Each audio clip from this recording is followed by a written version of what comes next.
Get lost in the acoustic brilliance of 3D audio that surrounds you. Feel the embrace of the massage seats that adapt to your every move. Experience the warmth of a vehicle that welcomes you as you approach. We could tell you what makes a Lincoln SUV so extraordinary, but don't take our word for it. Take it on a test drive at the Lincoln Summer Invitation, with exclusive offers on now, only at your local Lincoln retailer. Running a business comes with a lot of what-ifs, but luckily there's a simple answer to them. Shopify. It's the commerce platform behind millions of businesses, including Thrive Cosmetics and Momofuku, and it'll help you with everything you need. From website design and marketing to boosting sales and expanding operations, Shopify can get the job done and make your dream a reality. Turn those what-ifs into... Sign up for your $1 per month trial at shopify.com/special offer.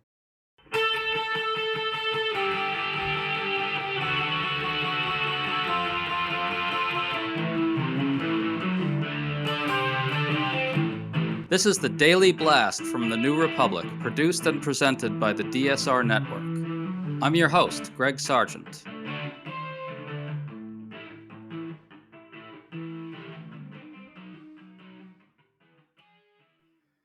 President Donald Trump is in an absolute fury over his inability to stop MAGA from talking about the Jeffrey Epstein files. He unleashed a furious manic tirade on Truth Social over it, and then rambled bizarrely about it to reporters for over a minute straight. None of it's working. Striking new polls, one from Quinnipiac and the other from CNN, show wide public dissatisfaction with the whole Epstein fiasco. Critically, both polls show large chunks of Republicans are also unhappy about it, suggesting his efforts to shut this down aren't working. But something deeper is going on here. Trump is also revealing a level of contempt for MAGA that's unusual even for him.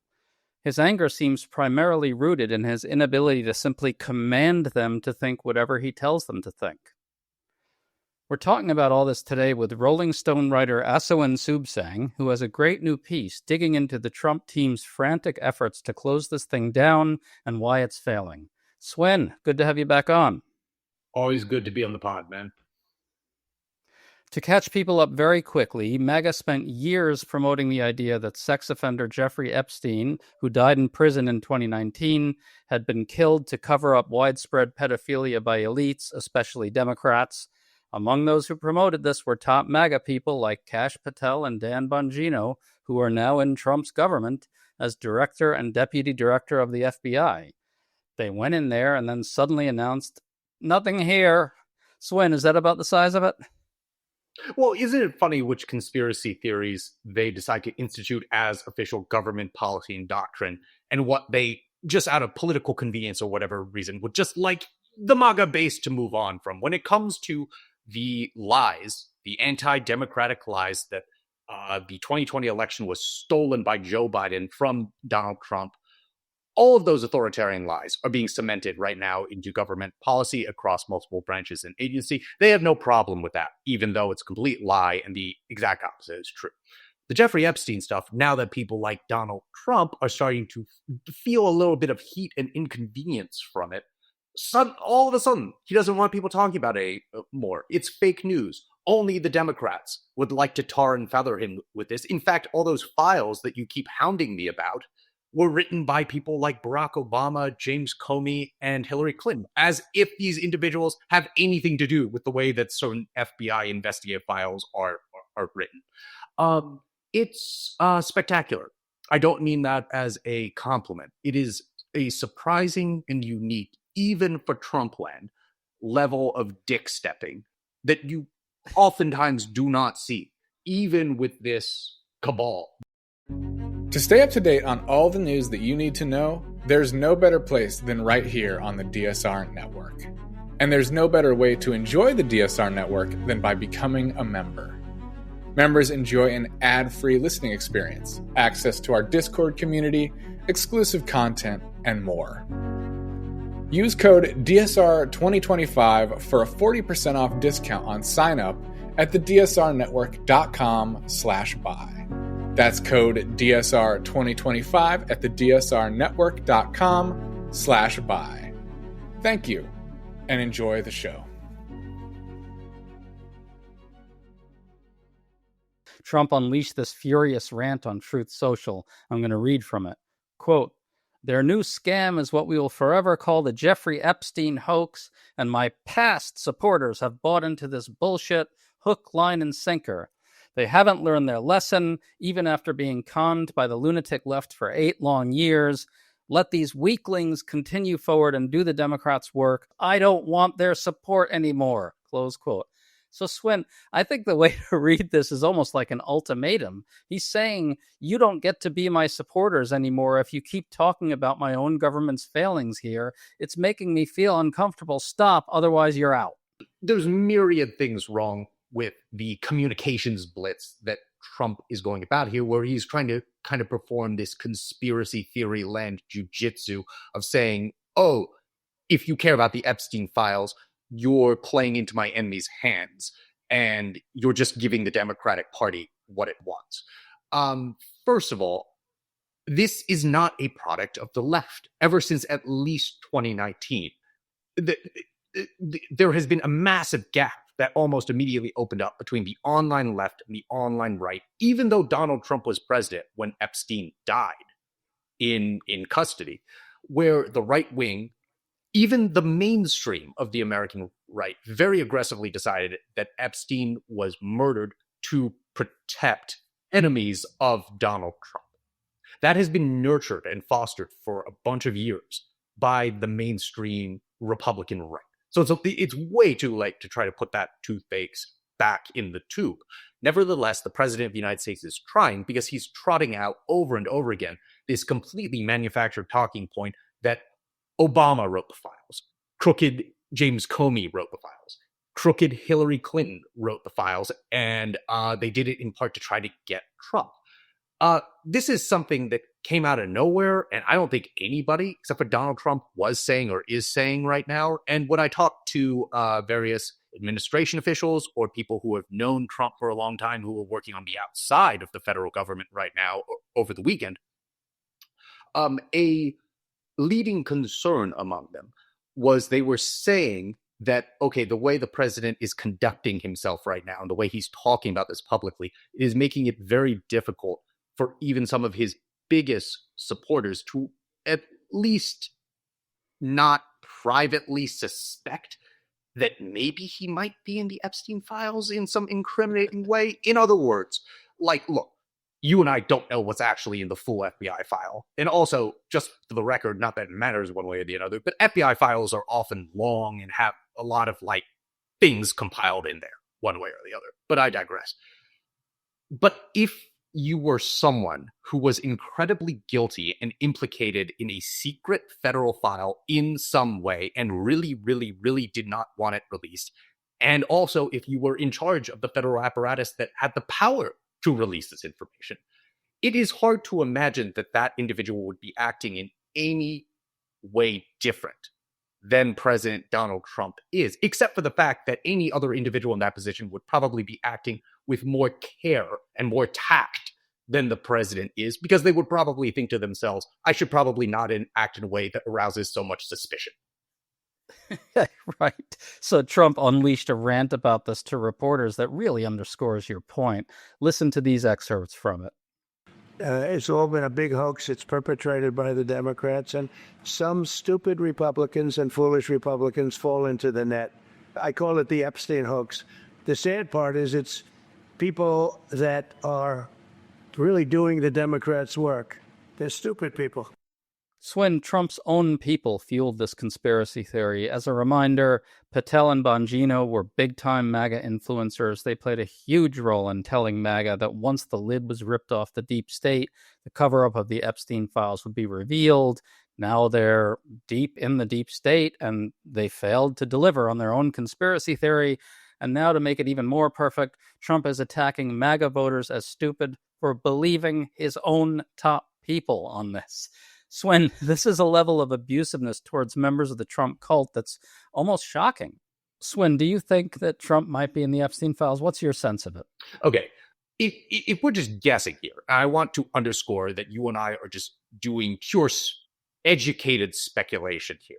So getting that probe clearing out of the way, it would not stun me if one potential scenario came to pass that Donald Trump's name is in a very large, very secret Epstein file, because if you know anything about how federal agents often put these files together, there's oftentimes a lot of data points and Wikipedia style information in there. And one thing that people might have wanted to figure out as they were cataloging at Jeffrey Epstein's life while they were criminally investigating him was, what did his orbit of very famous, very influential, and very powerful people look like? And it is a matter of public record that multiple American presidents, including Bill Clinton and Donald Trump, were in and out of his social orbit and universe over the years. That's not a controversial thing to state. That's just a fact. And if that ended up in the notes of an FBI agent or investigator and it were in the file, that actually is a completely innocent explanation of how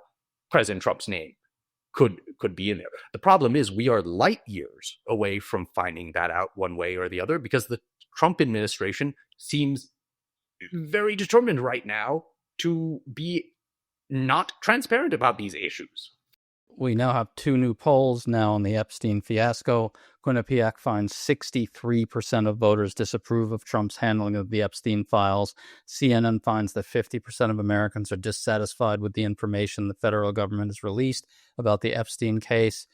I think what's crucial in these polls, though, is that in CNN, 40% of Republican respondents are dissatisfied with the info released by the government, and Quinnipiac has 36% of Republicans disapproving of Trump's handling of it.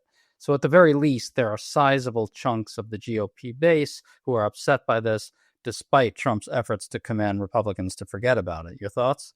Isn't it spectacular in the worst, most hell world possible ways that Trump and his top lieutenants are sustaining significantly more political damage and blowback right now for how they're handling the Epstein files than Trump did last month when he literally bombed Iran?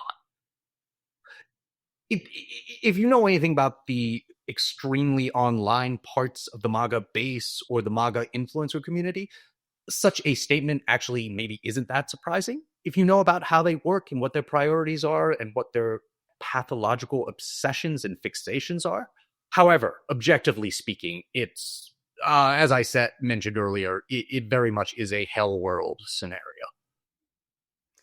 Absolutely. So tell us what your reporting found. You dug pretty deeply into what's going on behind the scenes with Trumpists and top Trump influencers and all those good people. What'd you find? All those amazing, very morally upstanding people, as you say. Yes.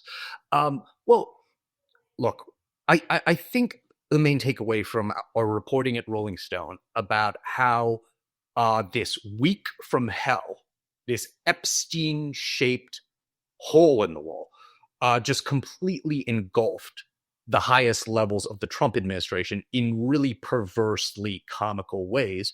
The thing that I took away from it the most as we talked to more and more administration officials and other people close to Donald Trump is the degree to which Trump, his senior staff, and other heavy hitters within the federal apparatus, they threw a gigantic amount of resources, time, and outreach effort to try to contain the fallout within MAGA world, particularly, both within the government and also well outside of it, that President Trump and his people incurred immediately, starting after the DOJ and FBI release of the now infamous Epstein memo and video that went along with it. Just to use one data point, the ways in which Trump and his vice president, J.D. Vance themselves, and not just them, other people, but starting with them since, they're the literal president and vice president of the United States,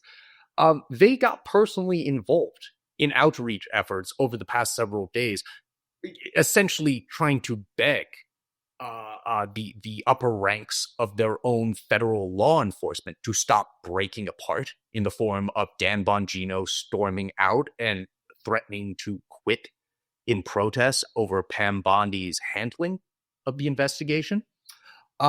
This whole thing also re-erupted and reignited a feud between Kash Patel, the FBI director, and Pam Bondi, the attorney general, that had sort of been laying dormant and behind the scenes over the past several months. Something that there actually isn't that much reporting on, but that we started to flick at in our work at Rolling Stone in the past few days, is that Kash Patel and Pam Bondi really do not like each other. And this whole Epstein debacle has only exacerbated that. So we have a situation where some of the highest levels of Trump's government, including the very tippy top of federal law enforcement, are kind of on fire in the past few days because of this. And people don't even know if the number 2 at the FBI is going to show up to work anymore. And beyond that, Trump, Vance, and other administration officials have for days been calling heavy hitters in the MAGA sphere on the outside, including top online influential conservative influencers who have been going very hard at the administration over the Epstein affair, essentially begging them, or in some cases implicitly threatening them with a potential loss of access, to lay off and stop talking about this stuff. I don't think we have enough time on this episode to get into every facet of the stuff we've been finding out our reporting, but I will, just to put a finer point on it, the way in which the administration has been doing a full court press on this stuff to try to constrain the damage that Trump has done to himself and that the other parts of the federal government have done to themselves over the past week or so, reminds me of a level of outreach and damage assessment and control that you typically see from White Houses when they're trying to pass a major piece of legislation. Not when they're trying to convince influencers to leave them alone about the pedophile. Right. This is what I just fundamentally don't understand about this. When Trump and J.D. Vance and top people in the administration go out to MAGA influencers and beg and plead with them to not talk about this, how does that not pique MAGA's suspicion even more?